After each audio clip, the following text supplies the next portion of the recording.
Hello everyone, आप सब कैसे हैं। मैं उम्मीद करता हूं कि बहुत अच्छे होंगे और अपनी पढ़ाई को बहुत अच्छे से कर रहे होंगे। मैं आकाश कुमार बढ़ाना आईसीटी वर्चुअल क्लासरूम में आपका बहुत बहुत स्वागत करता हूं मेरे प्यारे बच्चों। जैसा आपको पता है मेरे प्यारे बच्चों, बेसिकली हमारे 10th क्लास है और हम 10th क्लास में आपका ज्योग्राफी का रिवीजन कर रहे हैं। और ये रिवीजन इस पर्पज से है ताकि जो हमने पढ़ा है हम उसको शॉर्ट नोट में पढ़ें और जो मोस्ट की पॉइंट है हम उनको नोट करें और कैसे एग्जाम में वो क्वेश्चंस पूछे जाते हैं उन पर हम अपना फोकस और अपने प्रोबेबिलिटी का पूरा ध्यान रखें। ये क्वेश्चन आ सकते हैं और इनको इस तरीके से मैनेज करना चाहिए, इस तरीके से देखना चाहिए। इन सभी को आपका देख लीजिए, ठीक है। चलिए, अब मैंने आपको बताया था कि कुछ आपको बेसिस मैंने क्लियर करने के लिए कहा था और मैंने कहा था आप इनको देख लीजिए। तो आपने इन सबको देख लिया, ठीक है। और इनको पढ़ने के साथ हमने आपका प्राकृतिक और मानवीय जो रिसोर्सेज हैं उन पर हम लोगों ने बात कर दी, ठीक है। ये हमने देख लिया। और उसके बाद रिसोर्सेज ऑफ डेवलपमेंट कैसे है, सस्टेनेबल डेवलपमेंट का क्या मीनिंग है, पृथ्वी में जो आपका रियो डीओ हुआ है उसका क्या अर्थ है, एजेंडा 21 हमने देख लिया। और रिसोर्सेज, प्लानिंग ऑफ रिसोर्सेज हमने देख लिया कि भैया हम लोग कैसे यूज करेंगे। अब फटाफट बच्चों जल्दी से आप मेरे सामने लिखिए कि सतत पोषणीय विकास क्या है 50 शब्दों में। सस्टेनेबल डेवलपमेंट क्या है 50 शब्दों में लिखिए। चलिए जल्दी करें, फिर मैं आपको दिखाऊंगा आप क्या लिख रहे हैं सतत पोषणीय विकास को। लिखिए, देखें। रियो डी जनरेरिया आपका पृथ्वी शिखर सम्मेलन 2025 देख चुके हैं, ठीक।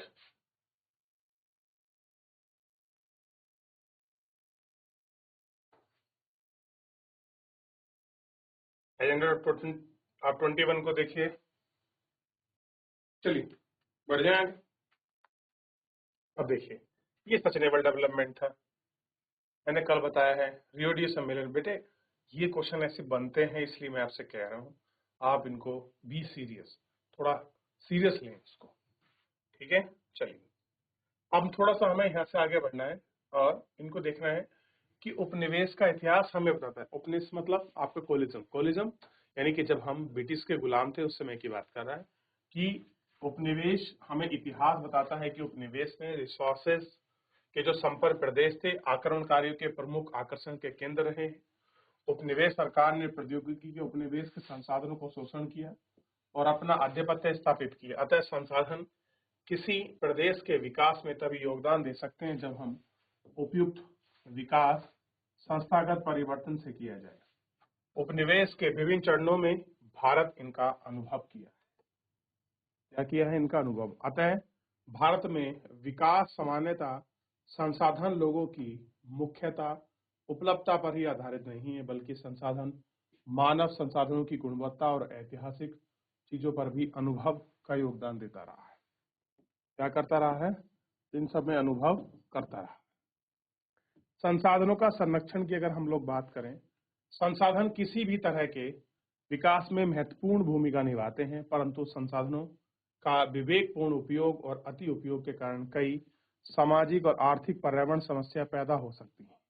इन समस्याओं के बचाव के लिए विभिन्न स्तरों पर संसाधन आवश्यक है। भूतकाल से ही संसाधनों का संरक्षण बहुत से नेता और चिंतकों के लिए चिंता का विषय रहा है। उदाहरण के लिए गांधी जी ने संसाधनों के संरक्षण के लिए अपनी चिंता इन शब्दों में व्यक्त की थी कि हमारे पास हर व्यक्ति की आवश्यकता की पूर्ति के लिए कुछ तो है, लेकिन किसी की लालच की संतुष्टि करने के लिए कुछ नहीं के लिए नहीं है। अर्थात हमारे पास पेट भरने के लिए तो बहुत है, लेकिन पेटी भरने के लिए नहीं है। ये कहा है नेचुरल रिसोर्सेस पर, किसने? गांधी जी ने, कि भैया पेट भरने के लिए तो हमारे पास पर्याप्त है, जितना हमको खाना चाहिए, जितना हमको रिसोर्सेज चाहिए जीवन जीने के लिए, जो हर एक चीज चाहिए हमारे पास पर्याप्त है, लेकिन लोगों की पेटियां भरने के लिए हमारे पास इतने पर्याप्त आपका रिसोर्सेज नहीं है। तो यहाँ इन्होंने रिसोर्सेज की चीजों को समझाने का और बताने का प्रयास किया। लालची और स्वार्थी व्यक्ति तथा आधुनिक प्रौद्योगिकी में शोषणात्मक प्रवृत्ति जिम्मेदार है। वे अधिक उत्पादन के विरुद्ध हैं स्थान और अधिक बड़े जन समुदाय द्वारा उत्पादन के कैसे हैं, पक्षधर हैं। ठीक। अंतर्राष्ट्रीय स्तर पर व्यक्ति तरीके से संसाधनों की वकालत 1868 में क्लब ऑफ रोमन में की गई थी। इसके पश्चात 1974 में सुमेसन ने अपनी पुस्तक स्माइल इज ब्यूटीफुल में विषय पर गांधी जी के दर्शन के बारे में एक पुनरावृत्ति कहा है, और 1987 में वुडलैंड आयोग की रिपोर्ट में वैश्विक यानी कि ग्लोबल स्तर पर संसाधनों की संरक्षण की मूल धारा योगदान देने का प्रयास किया है। रिपोर्ट में सस्टेनेबल डेवलपमेंट की संकल्पना प्रस्तुत की। कहां पर, ध्यान दीजिए, वुडलैंड में। कितने में, 1987 में। ठीक है। और सस्टेनेबल डेवलपमेंट की संकल्पना प्रस्तुत की, संसाधन की वकालत की, और रिपोर्ट को बाद में हमारा साझा भविष्य, आवर कॉमन फ्यूचर नामक एक शीर्षक रिपोर्ट भी आई, प्रकाशित की गई। और एक महत्वपूर्ण योगदान रियो डी जनेरियो ब्राजील में 1982 में आयोजित पृथ्वी शिखर सम्मेलन में भी किया गया था। तो ऐसा नहीं है केवल एक ही जगह हो, अलग अलग जगह भी ये सारे सम्मेलन, ये सारी चीजें की गई, ताकि सब बहुत अच्छे से हो सके और उनको हम लोग आपका देख सके। ठीक है। तो ये किस तरह से अंतर्राष्ट्रीय स्तर पर आपका रिसोर्सेज को किस तरह से हम लोग यूटिलाइज करें ग्लोबलाइजेशन में, क्या उसका इफेक्ट हमको देखने के लिए मिला, ये हमको दिखाई देता है। देख लिया। आगे बढ़े। भू रिसोर्सेस, भू संसाधन। हम पृथ्वी पर रहते हैं, इसलिए अनेक आर्थिक क्रिया करते हैं और रूपों का इस उपयोग करते हैं। भूमि एक महत्वपूर्ण प्राकृतिक संसाधन है। प्राकृतिक वनस्पति, वन्य जीव, मानव जीव, आर्थिक क्रियाएं, परिवहन, संचार सुविधाएं भूमि पर आधारित है, परंतु पृथ्वी एक सीमित संसाधन है, इसलिए भूमि का विभिन्न उद्देश्यों के लिए उपयोग सावधानी से और योजनाबद्ध तरीके से होना चाहिए। कैसे हो, एक तरीका बताया गया, योजनाबद्ध, वेल प्लानिंग तरीके से हम लोग चीजों को करें। भारत में भूमि पर विभिन्न प्रकार की भू आकृतियां जैसे पर्वत, पठार, मैदान, द्वीप पाए जाते हैं। लगभग 43% भू क्षेत्र पर मैदान है, जो कि कृषि और उद्योग के विकास के लिए सुविधाजनक है। पर्वत पूरे भू क्षेत्र में 30% भाग पर विस्तृत हैं। वे कुछ 12मासी नदियों के प्रवाह में सुनिश्चित करते हैं। पर्यटन विकास के लिए अनुकूल परिस्थितियां प्रदान करते हैं। पारिस्थितिकी के लिए महत्वपूर्ण है। देश के क्षेत्रफल में लगभग 27% हिस्सा पठारी क्षेत्र है। इस मैदान में खनिज, जीवाश्म ईंधन, वन, अपार संपदा का संचय कोष है। कैसा है, इनका संचय कोष है। ठीक। अब भू आकृति के अंतर्गत आप देखिए 43% पर क्या है, आपके मैदान है। ऐसा करते हैं, 43% पर मैदान है, 30% पर आपके पर्वत हैं और 27% पर आपके पठार हैं।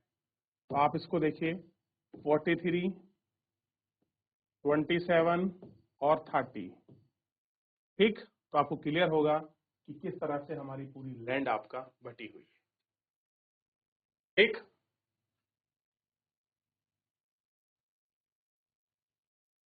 देखिए 7 3 10, 10 का 0 का 0, 3 2 5, 5 4 9 और 1 10। तो इस तरीके से पूरा आपका 100% ये हो जाएगा। तो इस तरीके से हमारा बटा हुआ है। तो सबसे ज्यादा भाग पर क्या है, आपके मैदान। मैदान के बाद क्या है आपका, ध्यान दीजिए, जो हमारा पर्वत है वो 30% पर है। बाकी 27% पर क्या है हमारा, प्लेट्यू है। प्लेट्यू मतलब पठार, और पठार को आप जानते हैं कैसा होता है, समतल होते हैं। कैसे होते हैं, प्लेट्यू क्षेत्र आपके बेसिकली समतल रीजन के भी ये पाए जाते हैं। ठीक। समतल रीजन में भी हमको देखने के लिए मिल जाते हैं। चलिए, हो गया, आगे बढ़ते हैं।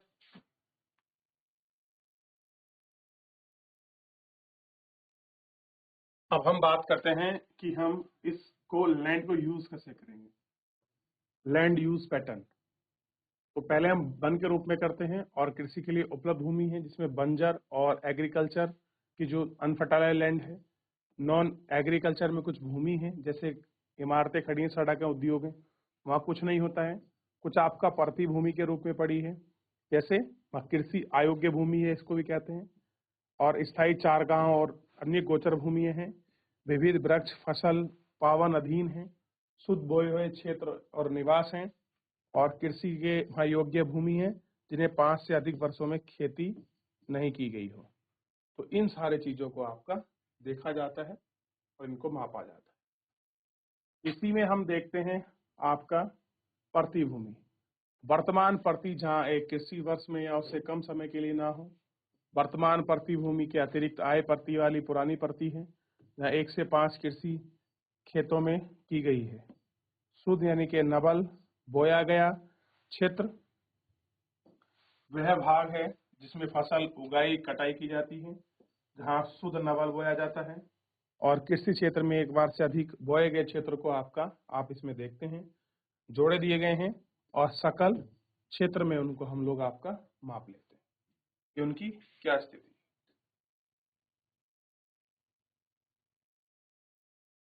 क्लियर है?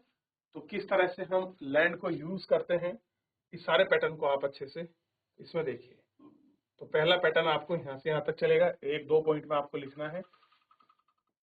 अब ये शुद्ध नबल बोया गया क्षेत्र है जहाँ पर नेट हमारा चीजें बोई जाती हैं, जो हमारी चीजों का जो आपका प्रोडक्शन होता है उसी को हम देखते हैं। इसमें नेट नबल में कितना हुआ प्रोडक्शन है, क्या कुछ चीजें हैं। ठीक, आप देखिए थोड़ा सा।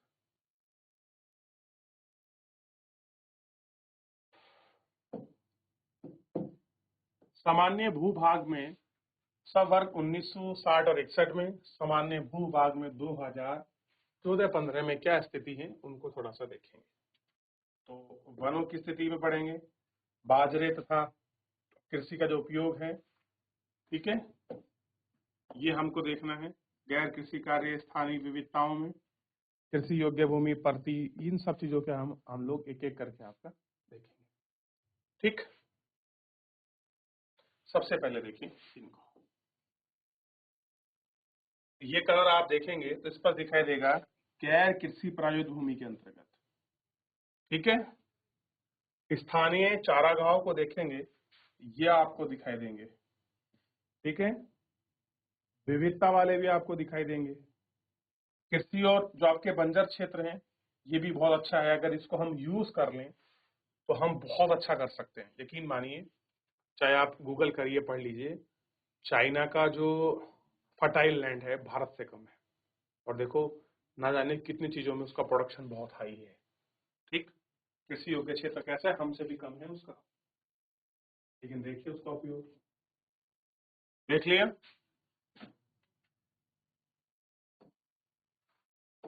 चलिए,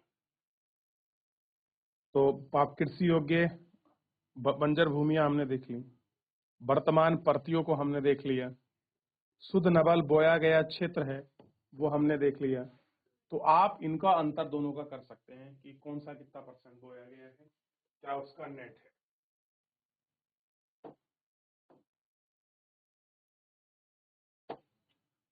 भूमि भारत में भू उपयोग का प्रारूप।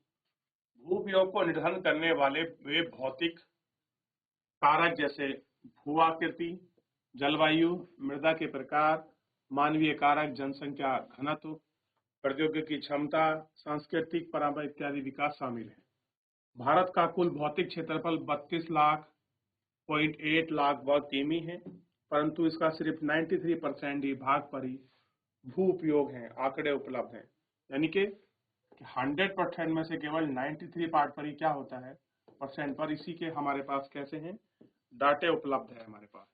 क्योंकि पूर्वोत्तर प्रांतों को, असम को छोड़कर अन्य प्रांतों में सूचित क्षेत्र के बारे में जानकारी उपलब्ध नहीं है। यानी कि नॉर्थ ईस्ट की जो भी स्टेट है उनमें केवल असम के बारे में तो जानकारी है कि इन लैंड पर क्या बोया जाता है। इसके अलावा जम्मू और कश्मीर में, पाकिस्तान और चीन के अधिकृत क्षेत्र में भूमि का उपयोग सर्वेक्षण नहीं हुआ है।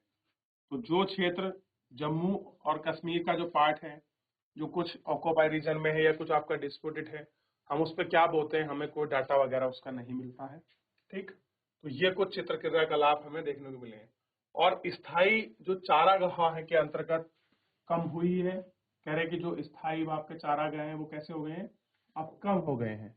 ठीक, पशुधन की इतनी बड़ी संख्या चारा उपलब्ध कराने में कैसे सामर्थ्य है, इसके क्या परिमाण है।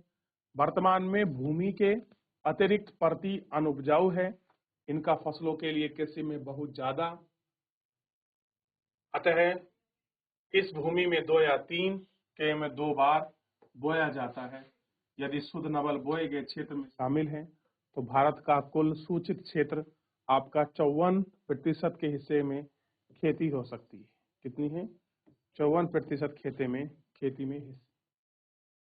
हो सकती है।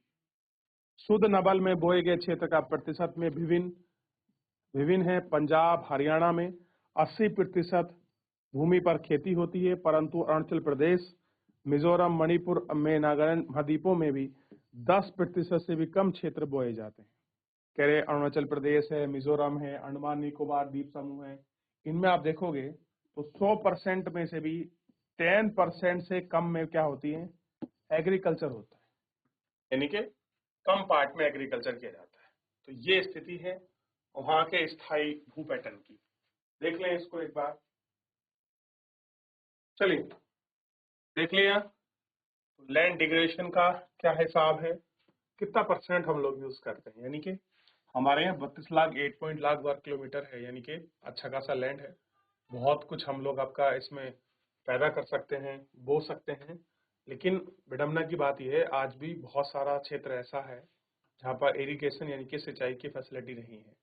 अगर आपको मौका मिले कभी भी जाने का तो एक बार चंबल वाला रीजन देखिए, वहाँ इरिगेशन फैसिलिटी ना होने की वजह से कुछ नहीं हो रहा, जबकि राजस्थान में जो आपकी नहर निकली निकली है फरक्का बैराज से, इंदिरा कैनाल, ठीक उस क्षेत्र में राजस्थान के भूड़ में भी उन्होंने गेहूं उगा दिए। सोच के देखिए, तो सिंचाई एक बहुत बड़ा कारक है किसी भी खेत के उत्पादन के लिए। तो चलो फिलहाल आज के लिए इतना ही करेंगे, एक बार देखिए, रिवीजन करिए, मिलते हैं नेक्स्ट लेक्चर में। धन्यवाद।